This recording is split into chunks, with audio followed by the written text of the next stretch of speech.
And now to change the subject completely, I don't know if you know this, but you happen to be sitting across the aisle from a guy who likes to go bowling.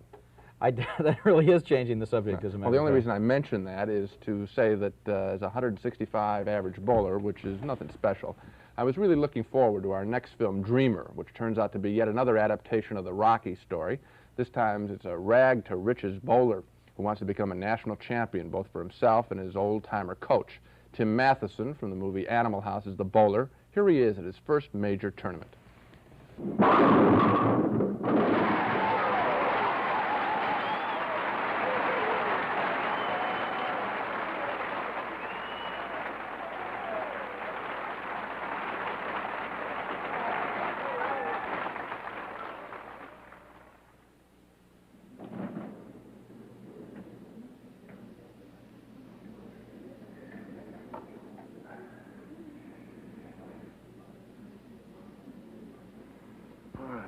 This is the one.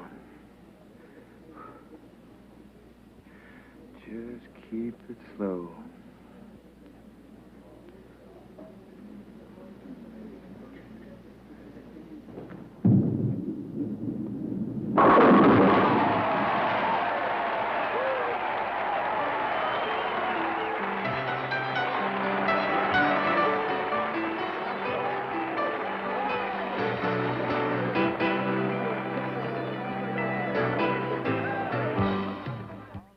Even as a bowler, I've got to admit that it isn't very exciting watching a guy knock down all the pins when you just know he's going to knock down all the pins. Maybe that's why they added that music there and to spike up the action. Anyway, he brings his trophy that he wins back to his home base, a small-town bowling alley, where he's got to fix a broken pin-setting machine before encountering his girlfriend, played by Susan Blakely. Hi there, sugar. I got something for you. Oh, yeah? How come you didn't come by and show me your new car? Now, Karen Lee, don't start that way, okay? You don't get it, do you, Dreamer? It's the principle of the thing that I'm talking about. That you're first. Yeah, right. Instead of bowling, Harry and bowling.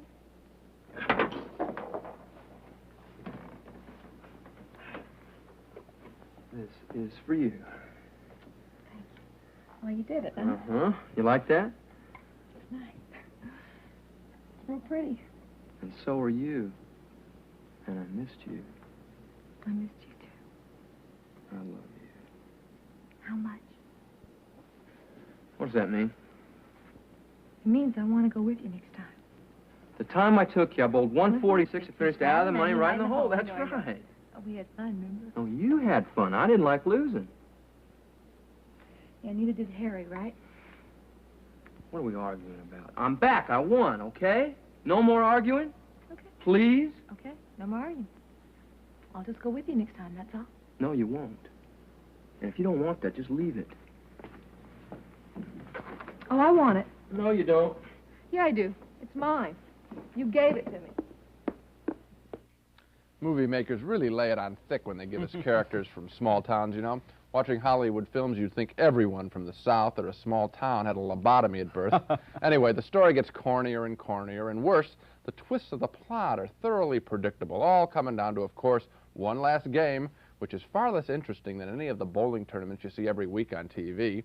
Now, there are reportedly 20 million regular bowlers in this country. Well, we were waiting for a good story about bowling, but Dreamer, which does have a couple of pleasant performances in it, Dreamer really isn't it.